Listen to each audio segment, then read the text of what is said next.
ಮುಂದಾಲೋಚನೆಯಿಂದ ಮುಂದಿನ ವಾರ ಏನು ನಾನು ಬೇಯಿಸಿ ಕೊಡಲಿದ್ದೇನೆ ಅಥವಾ ಏನು ಆಹಾರವನ್ನು ತಯಾರು ಮಾಡುತ್ತೇನೆ ಅಂತ ಮುಂಚೆನೇ ನಿರ್ಧಾರ ಮಾಡೋದ್ರಿಂದ ನಮಗೆ ಸಾಕಷ್ಟು ಸಮಯಗಳು ಉಳಿತದೆ ಹಾಗೂ ನಮಗೆ ಜೀವನದಲ್ಲಿ ಸ್ವಲ್ಪ ಸ್ಟ್ರೆಸ್ ಕಡಿಮೆ ಆಗ್ತದೆ ಅಂತ ನಾವು ಹೇಳ್ತೇವೆ.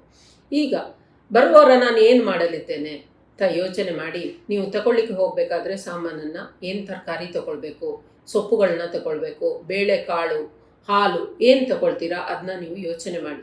ಬರೋ ವಾರ ನಾನು ಇಡ್ಲಿ ಮಾಡ್ತೇನೆ ಅಥವಾ ಅದೇ ಇಡ್ಲಿ ಬ್ಯಾಟರ್ ಅಥವಾ ಅದೇ ಇಡ್ಲಿದು ಡೋವಿಂದ ಅಥವಾ ಬ್ಯಾಟರಿಂದ ಬರೋ 2 ದಿನ, ಒಂದು ದಿನ ಇಡ್ಲಿ, ಒಂದು ದಿನ ಅದರಿಂದ ಪಡ್ಡು ಮಾಡ್ಬೋದು, ಒಂದು ದಿನ ದೋಸೆ ಮಾಡ್ಬೋದು. ಹೀಗೆ ಬೇರೆ ಬೇರೆ ಐಟಮ್ನ ನಾನು ಮಾಡ್ಬೋದು ಅಂತ ನಿರ್ಧಾರ ಮಾಡಿ ನೀವು ಅದನ್ನ ಪ್ರಿಪೇರ್ ಮಾಡಬೇಕಾಗ್ತದೆ. ಈಗ ಕೆಲವು ಟಿಪ್ಸ್ಗಳನ್ನ ನಾನು ಕೊಡ್ತೇನೆ ಏನೆಲ್ಲ ಮಾಡ್ಬೋದು ಅಂತ. ಈಗ ಸಾಮಾನ್ಯವಾಗಿ ನಾವು ಸೋಜಿ ಅಥವಾ ನಾವು ಬನ್ಸಿ ರವನ ಅಥವಾ ಚಿರೋಟಿ ರವನ ಅಥವಾ ನಾರ್ಮಲ್ ನಾವು ಸಜ್ಜಿಗೆ ಮಾಡುವಂಥ ರವನ ಪರ್ಚೇಸ್ ಮಾಡ್ತೇವೆ. ಏನು ಮಾಡ್ಬೋದು, ಅದಕ್ಕೆ ಮುಂದೆನೇ ಕ್ಲೀನ್ ಮಾಡಿಬಿಟ್ಟು ಮುಂಚೆನೇ ನೀವು ಒಗ್ಗರಣೆ ಹಾಕಿ ಇಡ್ಬೋದು. ಒಗ್ಗರಣೆ ಆಗಿಟ್ಟಾಗ ನಿಮಗೆ ಬೆಳಗ್ಗೆ ಎದ್ದ ತಕ್ಷಣ ತಿಂಡಿ ಏನು ಮಾಡೋದು ಅಂತ ಕಷ್ಟ ಆಗಲ್ಲ. ಕಾಯಿಸಿದ ನೀರು ಇದ್ದರೆ ಇಮಿಡಿಯೇಟ್ಲಿ 2 ನಿಮಿಷದಲ್ಲಿ ಸಜ್ಜಿಗೆ ರೆಡಿ ಆಗ್ತದೆ. ಹಾಗೆ ಆದಿತ್ಯವಾರ ನಿಮಗೆ ರಜೆ ಇದ್ದ ದಿನ ತರಕಾರಿಗಳನ್ನ ತಂದಾಗ ಚಂದ ಮಾಡಿ ಕ್ಲೀನ್ ಮಾಡಿ ಅದನ್ನ ಕಟ್ ಮಾಡಿ ಬೇರೆ ಬೇರೆ ಜಿಪ್ಲಾಕಲ್ಲಿ ಇಟ್ಟಾಗ ಒಂದು ದಿನ ಅದರಿಂದ ಸಾಂಬಾರು ಮಾಡೋದು, ಇನ್ನೊಂದು ದಿನ ಅದರಿಂದ ಪಲ್ಯ ಮಾಡ್ಬೋದು ಅಥವಾ ಅದನ್ನೇ ಬೇಯಿಸಿ ಪರಾಟ ಮಾಡ್ಬೋದು. ಹೀಗೆ ಬೇರೆ ಬೇರೆ ಐಟಮ್ನ ಮಾಡಲಿಕ್ಕಾಗ್ತದೆ. ನಾವೇನು ನೋಡ್ತೇವೆ ಅಂದರೆ ಈಗಿನ ಕಾಲದಲ್ಲಿ ಯಾವುದು ಮಕ್ಕಳಿಗೆ ಇಷ್ಟ, ಯಾವುದು ಗಂಡನಿಗೆ ಇಷ್ಟ ಅದನ್ನ ಮಾತ್ರ ನಾವು ತಗೊಳ್ತೇವೆ. ಬೇರೆದು ಹೊಸದನ್ನು ಮಾಡಲು ನಾವು ಯೋಚಿಸೋದಿಲ್ಲ. ಆಗ ಏನು ಮಾಡ್ಬೋದು ಅಂದರೆ ನೀವು ಒಂದೇ ಐಟಮ್ ಏನೇ ತಗೊಳ್ತೀರಾ ಅದರಿಂದ ಸ್ವಲ್ಪ ನಿಮಗೆ ಸಮಯ ಇರೋದ್ರಿಂದ ಗೂಗಲ್ ಮಾಡಿ ನೋಡಿ ಹೊಸದೊಂದು ಐಟಮ್ನ ನೀವು ತಯಾರಿಸ್ಬೋದು ಅಥವಾ ಹೊಸದು ಒಳ್ಳೆಯದನ್ನು ತಯಾರಿಸ್ಬೋದು. ಎಣ್ಣೆಯ ಅಂಶಗಳನ್ನ ಕಮ್ಮಿ ಮಾಡಿ ಅದನ್ನ ಹೇಗೆ ಹೆಲ್ದಿಯಾಗಿ ಮಾಡ್ಬೋದು ಅಂತ ಯೋಚಿಸ್ಲಿಕ್ಕೆ ನಿಮಗೆ ಟೈಮ್ ಸಿಗುತ್ತದೆ. ಆದ್ದರಿಂದ ನಿಮಗೆ ಬೆಳಗ್ಗೆ ಅರ್ಜೆಂಟ್ ಇರಬೇಕಾದ್ರೆ ಅದೆಲ್ಲ ಯೋಚನೆ ಮಾಡಲಿಕ್ಕೆ ಆಗೋದಿಲ್ಲ.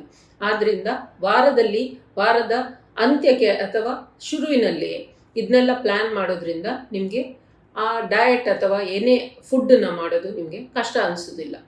ಈಗ ಮಾಂಸ ಅಥವಾ ಮೀನು ತಗೊಂಡ್ರೆ ಅದನ್ನ ನೀವು ಮ್ಯಾರಿನೇಟ್ ಮಾಡಿ ಇಡ್ಬೋದು, ಅದಕ್ಕೆ ಮಸಾಲೆನ ಹಚ್ಚಿ ಇಡ್ಬೋದು. ಯಾರಾದರೂ ಬಂದರು ಅಥವಾ ನಿಮಗೆ ಬೆಳಗ್ಗೆ ಏನಿಲ್ಲ ಆ ದಿನ ಬೇಳೆ ಸಾರು ಅಥವಾ ಏನೇ ಟೊಮೆಟೊ ಸಾರು ಏನೇ ಇದೆ ಆಗ ಇಮಿಡಿಯೇಟ್ಲಿ ಆ ಮೀನನ್ನ ತೆಗೆಯೋದು, ಫ್ರೈ ಮಾಡೋದು.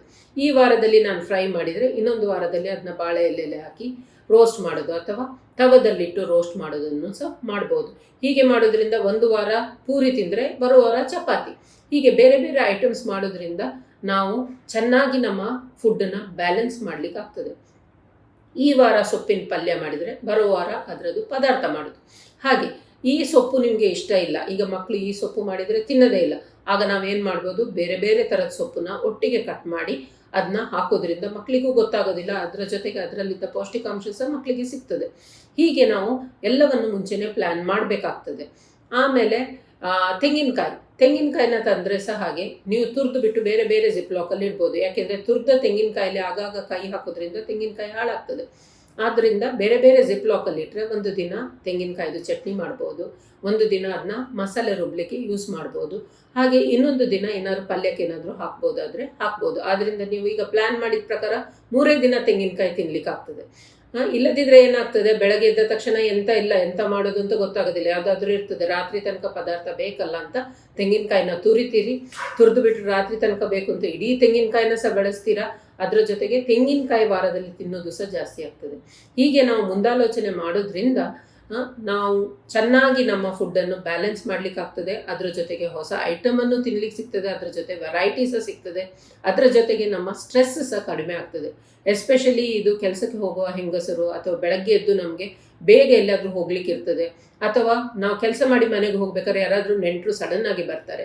ಈ ಟೈಮಲ್ಲೆಲ್ಲ ನಾವು ಮುಂದೆನೇ ಹೀಗೆ ಯೋಚನೆ ಮಾಡಿ ಎಲ್ಲ ಪ್ಲ್ಯಾನ್ ಮಾಡಿ ಇಟ್ಟರೆ ಖಂಡಿತವಾಗಿ ಅಡುಗೆ ಸುಲಭವಾಗುತ್ತದೆ ಹಾಗೂ ಒಳ್ಳೆಯ ಪೌಷ್ಟಿಕ ಆಹಾರ ನಿಮಗೆ ತಿನ್ಲಿಕ್ಕೆ ಸಹ ಸಿಗ್ತದೆ ಅಂತ ನಾವು ಹೇಳ್ತೀವಿ.